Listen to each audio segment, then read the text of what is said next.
Spider-Man Across the Spider-Verse is coming out, and it looks to be as impressive as the first. While Into the Spider-Verse didn't do like billion-dollar numbers, it only cost $90 million to make, and it made $375 million, so that's pretty good. And from there, it became a success thanks to word of mouth and then the eventual physical and digital release. And I've wanted to talk about this movie because I've noticed something, and that is the very obvious shift in the animation landscape. There seems to be this very apparent and honestly heartwarming embracement of cartoony and dynamic animation and 3D animated features, more so than before. It's like, wow, right, animated films are animated. And it's like animated films are finally embracing the fact that they are in fact animated films. And the biggest thing about this is that they don't have to replicate the real world. But before we talk about the effects Spider-Verse and honestly Phil Lord and Chris Miller have had on animation, let's talk about today's sponsor. Yeah, you read the description correctly. This video is sponsored by NordVPN. So, it's a given. We love the internet, it's awesome, but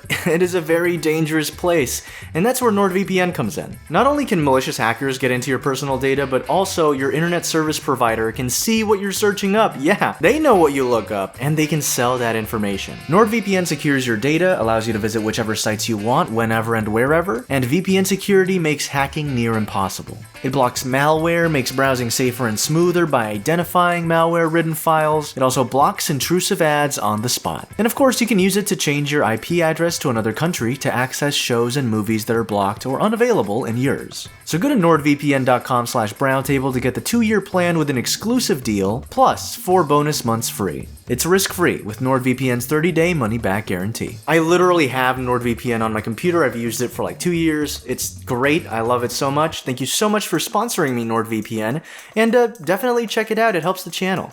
Now, back to the video.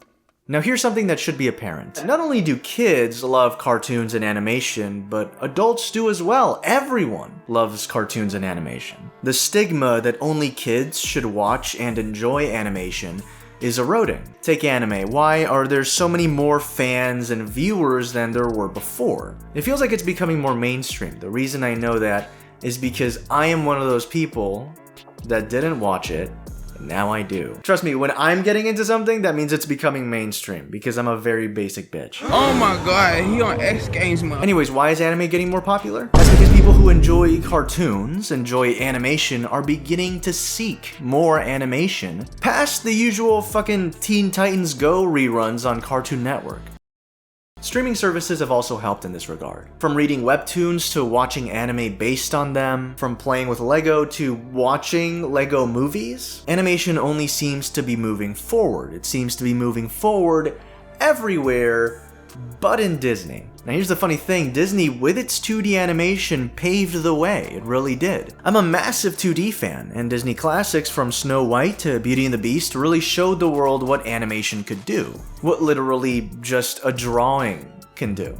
And then 3D animation came along. Because 2D can only go so far in replicating real life, it began to become more expressive, more dynamic. Illustrated forms could be molded, squished, and stretched to create amazing visuals. From the works of Satoshi Kon to Who Framed Roger Rabbit, 2D was in good hands. But 3D at the time, that's different. This was, we are gonna make this look as real as possible. And sure, there's cartoon characters with big eyes, we've got Toy Story, we got A Bug's Life, we got literal talking cars, but the world these characters inhabit, for the most part, feel like ours. And to be completely honest, that's awesome. It's cool to see cartoony characters that we can fall in love with inhabit realistic settings. Sometimes to the point where it feels like you can really be there. Sometimes things are modeled, textured, rendered in such a way that it's like, wow, I feel like I can kiss Lightning McQueen's hood. I really could, probably, and I will do it unless you stop me. And realism is neat, be it environmental or character-based,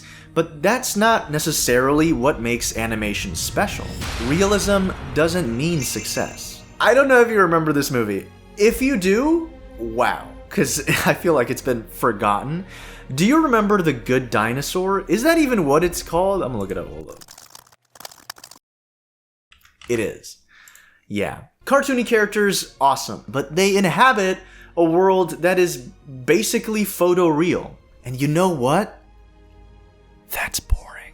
Almost everyone's following Disney's cue. Make movies look better and better with each passing year. The more technology develops, the more realistic we can make things look. And again, that can only get you so far until there's an oversaturation of 3D animated movies that look, well, similar. I think I realized this when The Good Dinosaur came out because just a year prior, the Lego Movie came out. And wow, the Lego Movie.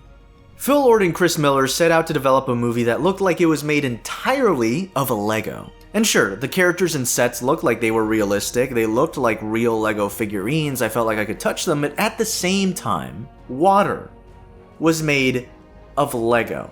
The sky was made of Lego. Sound effects were sound effects one would create using their own mouth. This looked tangible, but it wasn't trying to replicate real life, it was its own world. Because of course it is. It's the imagination of a child, and that's what the movie is. It's the fucking story of a little kid playing in a big Lego set. That's awesome!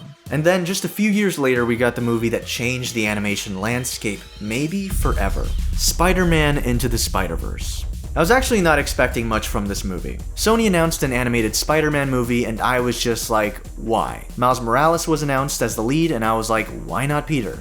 And especially after the Emoji Movie, a hack attempt to recreate the Lego Movie's energy, Sony Pictures Animation had a lot to prove, but from its first teaser, it was obvious that this was going to be completely different. This wasn't lifelike looking animation, this was animation come to life. Remember when I mentioned that the cool thing about animation isn't necessarily realism, though that can be a plus? Yeah, we've been watching shows like Powerpuff Girls, Regular Show, Gumball. This is not realistic at all. And then there's anime like Naruto, Dragon Ball, My Hero Academia, which replicate illustrations from the manga. Animation has been appreciated long before 3D was a thing, and Spider-Verse embraces that completely. This was a movie that intended to mix 2D and 3D visual styles, like a comic book come to life, and here's one of the best parts about that.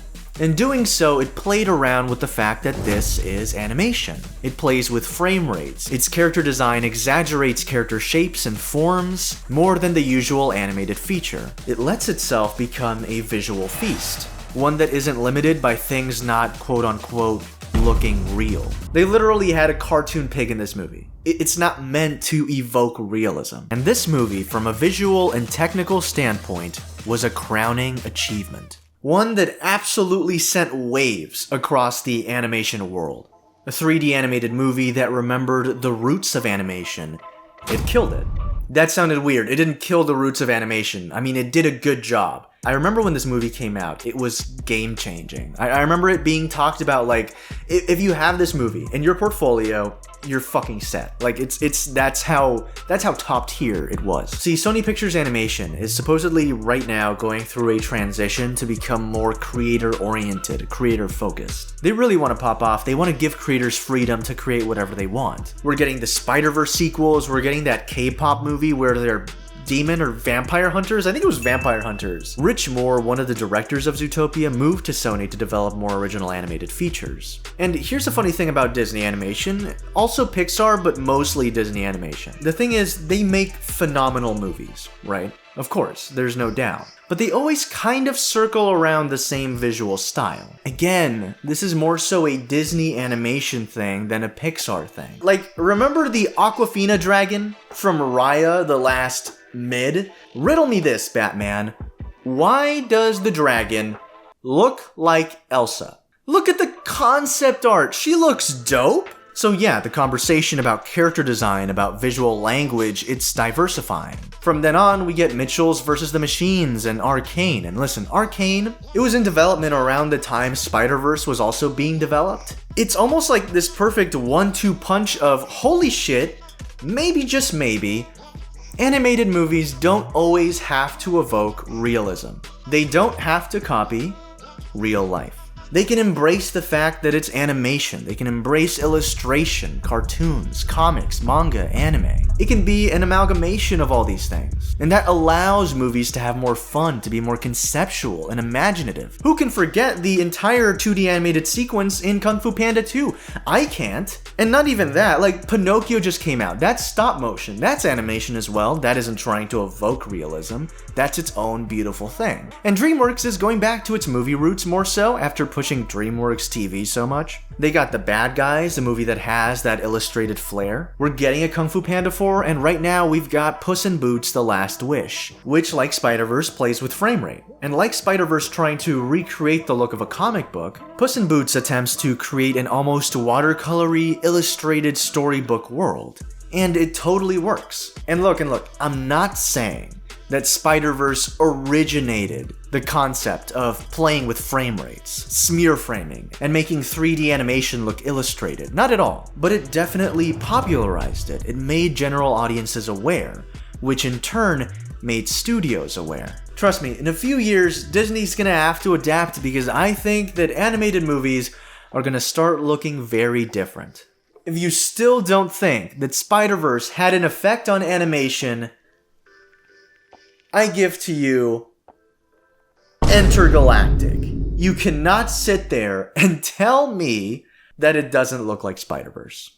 Thanks so much everyone for watching the video. Make sure to check out Interstellar Ranger Commence, the animated series I've been making on the channel. Episodes 1 and 2 are out now. Episodes 3, 4, and 5 will be released in 2023. Speaking of the show, thanks so much Skits for this fan art of Hope Griffin from Interstellar Ranger Commence. It looks so dope. I finally got around to posting this one. I have like a backlog of fan art, so thank you so much for making fan art, and if you make fan art, I'll, show it in videos. Thank you so much patrons as well for supporting the channel and supporting me. Your support is greatly appreciated. It really helps every month. Thank you so much. And of course, if you want to become a part of the Browntable, you'll get your very own chair if you subscribe and turn on notifications. Having a chair, being able to sit in the Browntable means that you will actually have the powers of every single Spider-Man. So thanks so much for coming to the table, and I'll see you all next time.